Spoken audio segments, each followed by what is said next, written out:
September 8, 1982. In the quiet town of Ada, Oklahoma, most people were finishing an ordinary day. Businesses were closing, families were gathering for dinner, students were preparing for another day of classes.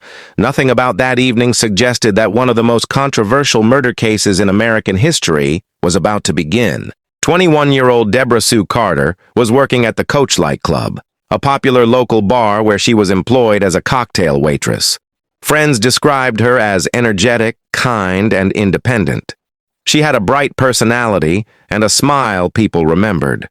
Like many young adults, she was focused on building a future and enjoying life.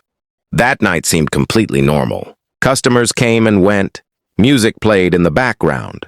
Conversations filled the room. Nobody noticed anything unusual. Nobody saw any warning signs.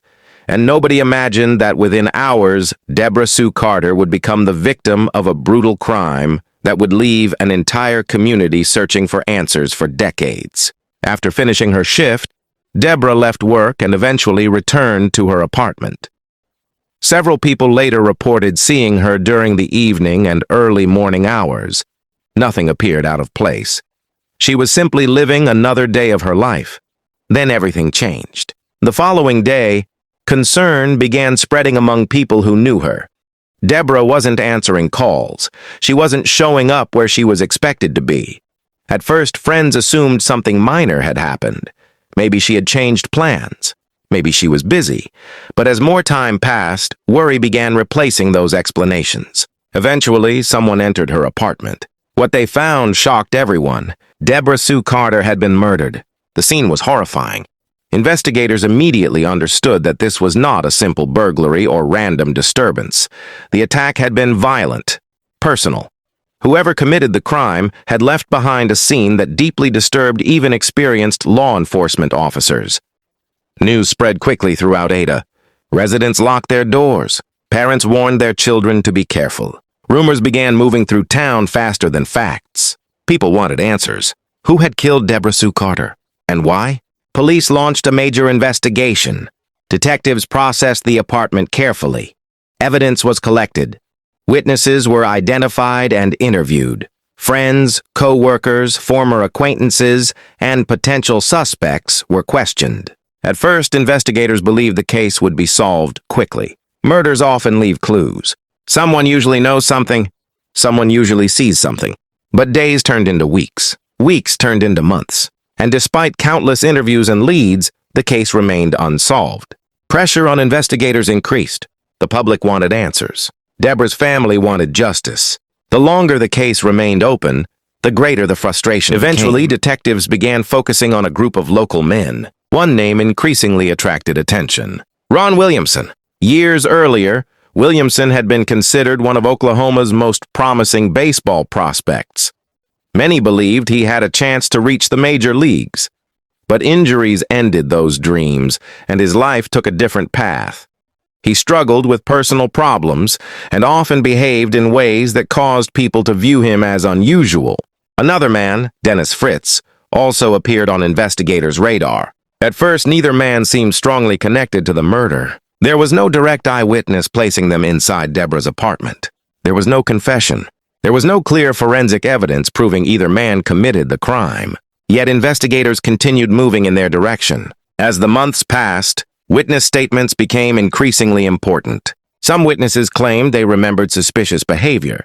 Others reported conversations they believed were relevant. A few provided information that appeared to support investigators' theories.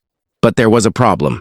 Many statements contained inconsistencies. Details changed over time. Memories became less reliable. Stories evolved. Yet the pressure to solve the murder continued growing. And when investigators feel pressure, there is always a danger. A danger that has appeared in countless criminal investigations throughout history. Instead of following the evidence wherever it leads, investigators sometimes begin focusing on proving a theory they already believe. Years later, legal experts would call this tunnel vision. But in the early stages of the Debra Sue Carter investigation, very few people recognized the warning signs. As more time passed, detectives became increasingly convinced they were moving closer to solving the case. The investigation slowly narrowed. Alternative possibilities received less attention, and the focus on Ron Williamson and Fritz continued growing. To many people in Ada, it looked like authorities were finally making progress. The community wanted an arrest. The family wanted justice, and investigators believed they were getting closer to both. But hidden among the evidence collected back in 1982 was a truth nobody could yet see. A truth waiting for technology that did not exist. A truth that would eventually expose one of the most shocking wrongful conviction cases in American history. Because while investigators believed they were closing in on Debra Sue Carter's killer, the reality was far more disturbing. The real story was only beginning. And before it was over, two innocent men would lose years of their lives. One of them would come within reach of execution, and the actual killer would remain free while the entire town believed justice was being served. At that moment, however, nobody knew any of that. All they knew was that the investigation was moving toward two suspects, and very soon, detectives would make a decision that would change multiple lives forever. As the investigation continued, the focus on Ron Williamson and Dennis Fritz became stronger. Detectives believed they were moving closer to solving the murder of Debra Sue Carter, and with every passing month, the pressure from the community continued to grow. Ada wanted answers. The Carter family wanted justice, and investigators wanted an arrest. Years passed without a resolution. Then, slowly, the case began moving toward a courtroom. Witnesses were re-interviewed. Old statements were reviewed. New theories emerged. Some witnesses claimed they remembered conversations that seemed incriminating. Others reported suspicious behavior they believed connected the suspects to the crime. The problem was that many of these accounts were far from perfect. Details changed. Memories shifted. And some statements became more dramatic over time. Yet prosecutors believed they had enough to proceed. By the mid-1980s, Ron Williamson and Dennis Fritz found themselves at the center of one of the most serious criminal cases in Oklahoma. For Williamson, the situation felt surreal. Years earlier, people had talked about his baseball talent. Now, prosecutors were preparing to accuse him of murder. The case against the two men relied heavily on witness testimony and circumstantial evidence. There was no powerful piece of forensic evidence proving they committed the crime. No DNA match. No undeniable physical link. But prosecutors argued that the collection of evidence pointed toward guilt. The trials that followed would change everything. Dennis Fritz was tried first. The prosecution presented witness testimony. Investigators described their findings. Jurors listened carefully. After deliberation, Fritz was convicted. The verdict shocked many people who knew him. Yet for prosecutors, it was confirmation that they were on the right track. Soon afterward, Ron Williamson faced trial as well. His defense team argued that the evidence was unreliable. They challenged witness statements. They questioned the investigation. But the prosecution painted a different picture, a picture that convinced jurors. When the verdict was announced, Williamson was found guilty of murder. Then came an even more devastating decision. He was sentenced to death. Just like that, Ron Williamson went from former baseball prospect to death row inmate. The state of Oklahoma now considered the case solved. Authorities believed Debra Sue Carter's killer had been identified. The public largely accepted the verdicts. Many residents felt relieved. The nightmare was over. Or so they thought. Because behind prison walls, both men continued insisting they were innocent. Ron Williamson never stopped saying he did not kill Debra Sue Carter. Dennis Fritz never stopped saying the same thing. Few people listened. After all, juries had already spoken. The courts had ruled. The case was closed. For Williamson, life on death row was brutal. Every day he woke up knowing the state intended to execute him. Every appeal carried enormous importance. Every legal setback felt catastrophic. Years passed. His mental and physical health deteriorated. Friends and family watched helplessly. Many wondered whether he would survive long enough to prove his innocence. Meanwhile, Dennis Fritz remained imprisoned as well. Both men lost years of their lives. Years they would never get back. Outside prison, however, something important was happening. Forensic science was changing. Across America, investigators were beginning to use a revolutionary tool: DNA testing. Today, DNA evidence is common. But during the early years of the Debra Sue Carter investigation, that technology either did not exist or was far less advanced than it is now. Evidence collected from crime scenes often sat untouched because scientists lacked the tools necessary to analyze it properly. By the 1990s, that situation had changed dramatically. DNA testing began solving crimes. It began identifying suspects. And perhaps most importantly, it began proving that some convicted prisoners were actually innocent. One wrongful conviction after another started collapsing. Cases that once seemed certain suddenly appeared questionable. Organizations dedicated to reviewing convictions became interested in inmates claiming innocence. One of those organizations was the Innocence Project. Its mission was simple: use modern DNA testing to determine whether people had been wrongly convicted. When attorneys and investigators reviewed the Debra Sue Carter case, they noticed troubling issues: weak forensic evidence, questionable witness testimony, a conviction that depended heavily on statements rather than hard science. Most importantly, biological evidence from the original crime scene still existed. The evidence had been preserved, stored away for years, waiting, and now modern technology could finally examine it. Lawyers began fighting for DNA testing. The process was slow. Appeals were filed. Arguments were presented in court.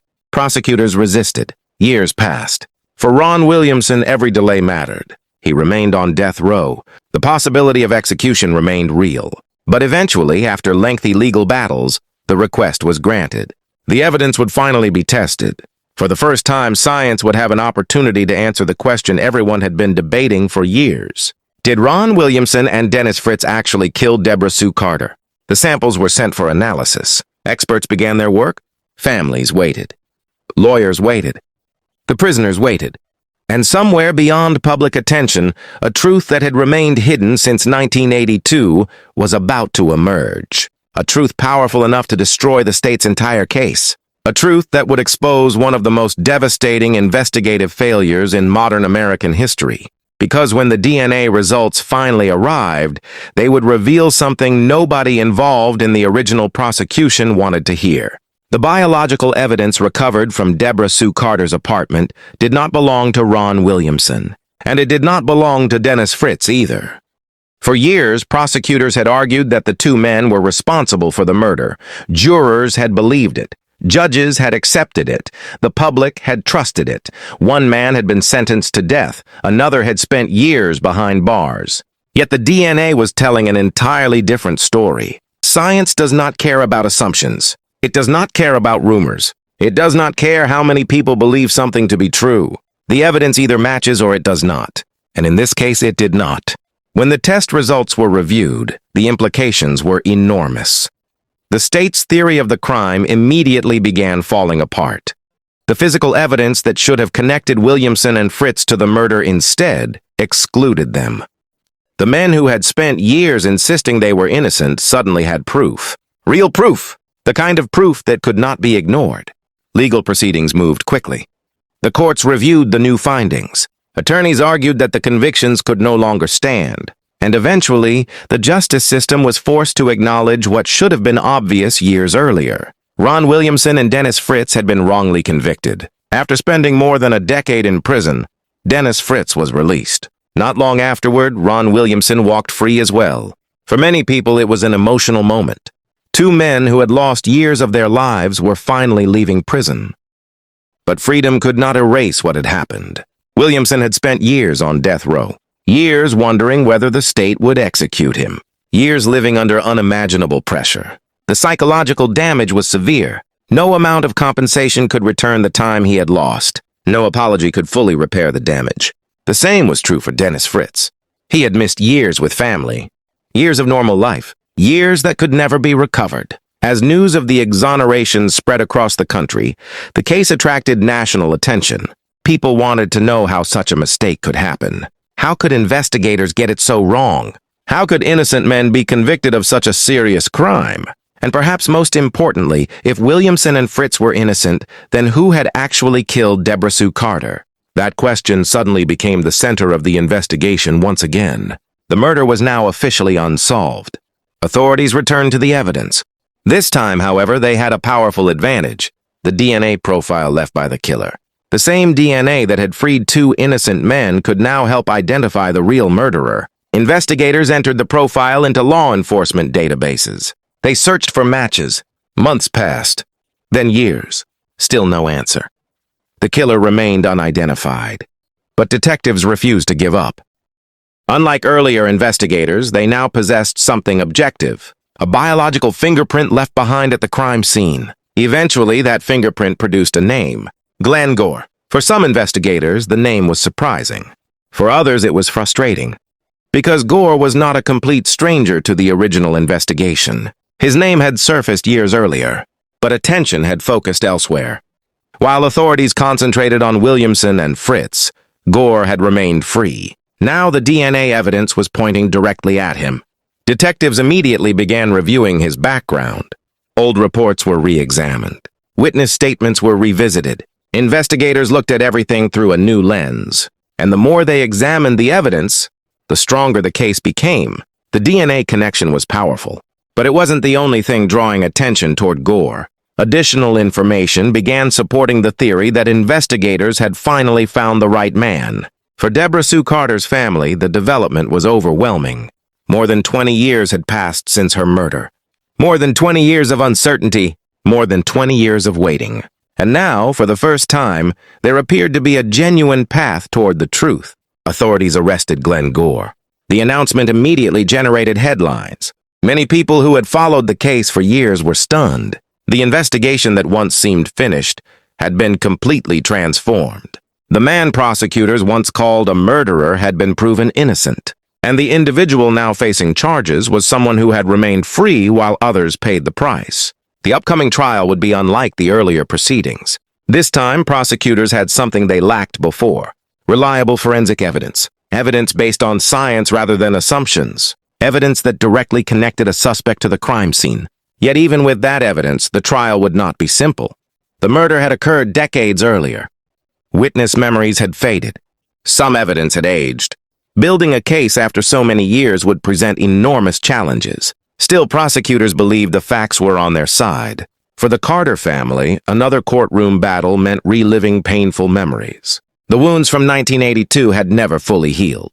Now they would once again hear details of the crime, once again sit through testimony, and once again wait for a verdict. Only this time they hoped the right person was finally sitting at the defense table. As the trial approached, legal experts across the country watched closely, not only because of the murder itself, but because the case had already become a symbol of something much larger, a symbol of wrongful convictions, a symbol of investigative mistakes, and a symbol of the power of DNA evidence to uncover the truth. The same technology that had saved an innocent man from execution was now preparing to identify a killer who had escaped justice for more than 2 decades. And as prosecutors began presenting their case against Glen Gore, one question remained. Would the jury believe the evidence and finally deliver the justice that had been delayed for so many years? That question hung over the courtroom as prosecutors began presenting their case against Glen Gore. Unlike the earlier trials that had sent Ron Williamson and Dennis Fritz to prison, this case was built around something far more reliable than witness memories and speculation. It was built around DNA. For years, the biological evidence recovered from Debra Sue Carter's apartment had remained silent. Now it was speaking louder than any witness ever could. Prosecutors carefully explained how modern forensic testing linked Glen Gore to the crime scene. Experts described the scientific procedures. They explained how DNA profiles are developed, how comparisons are made, and how investigators ultimately connected the evidence to Gore. The defense challenged the prosecution's conclusions. That was expected. Every criminal trial involves competing arguments. But unlike the original prosecution, this case contained a type of evidence that jurors often find extremely persuasive: physical evidence. Evidence that does not forget details. Evidence that does not change its story. Evidence that remains the same year after year. As testimony continued, jurors listened to a case that looked very different from the one presented decades earlier against Williamson and Fritz. Back then, assumptions had filled gaps in the evidence. This time, prosecutors argued they no longer needed assumptions. They had science. For Debra Sue Carter's family, the proceedings were emotional. More than 20 years had passed since her murder. More than 20 years since they first entered a courtroom seeking justice. Yet despite all that time, the memories remained vivid. The loss remained real. The pain remained. Family members listened as details from the investigation were discussed once again. They heard testimony about mistakes that had been made. They heard how innocent men had been convicted. And they heard evidence pointing toward the person prosecutors now believed was truly responsible. The trial became about more than one murder. It became about truth, about accountability, and about correcting one of the most significant failures in the history of Oklahoma's criminal justice system. Eventually, after hearing the evidence, the jury began deliberations. For the Carter family, the wait was agonizing. They had already waited decades. Now they were waiting once more. Only this time they hoped the outcome would finally bring certainty. Then the verdict arrived. Glen Gore was found guilty of murdering Debra Sue Carter. More than 25 years after the crime, the person responsible had finally been convicted. For Debra's family, it was a moment filled with mixed emotions. There was relief. Relief that the truth had finally emerged. Relief that the real killer had finally been held accountable. But there was also sadness, because no verdict could bring Debra back. No conviction could restore the future that had been taken from her, and no court decision could erase the years that had passed without justice. For Ron Williamson and Dennis Fritz, the verdict carried a different meaning. It confirmed what they had been saying all along. They were innocent. The world now knew it. The courts knew it. And history would remember it. Yet innocence could not undo the damage. Williamson had spent years on death row. Years facing the possibility of execution. Years living with fear, uncertainty, and isolation. Although he had been exonerated, the experience left lasting scars. Many people who knew him believed he never completely recovered from what happened. The same was true for Dennis Fritz. Both men lost valuable years of their lives because the justice system failed. Their story became one of the most powerful examples of wrongful conviction in modern American history. Legal experts studied the case. Law schools discussed it.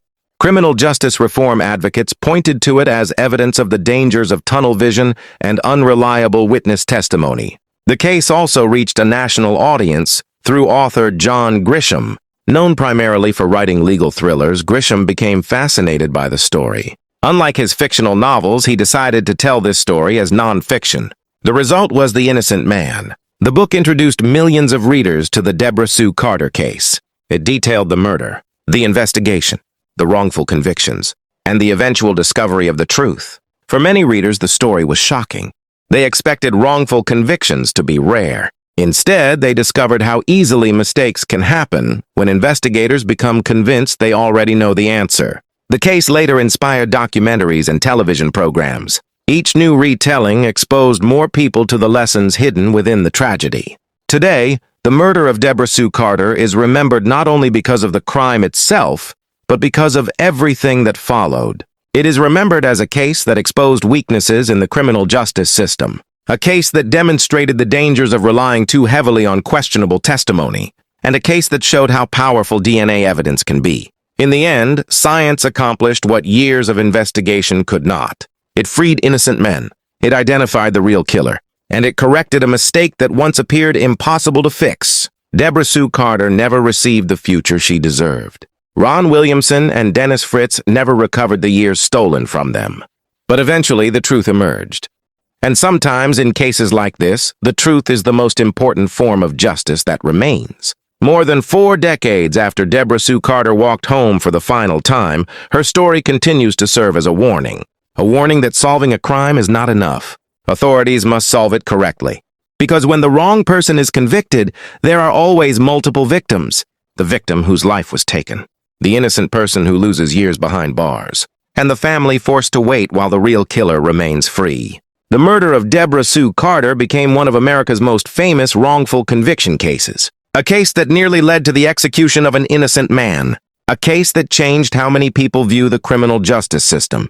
And a case that proved a simple but powerful truth.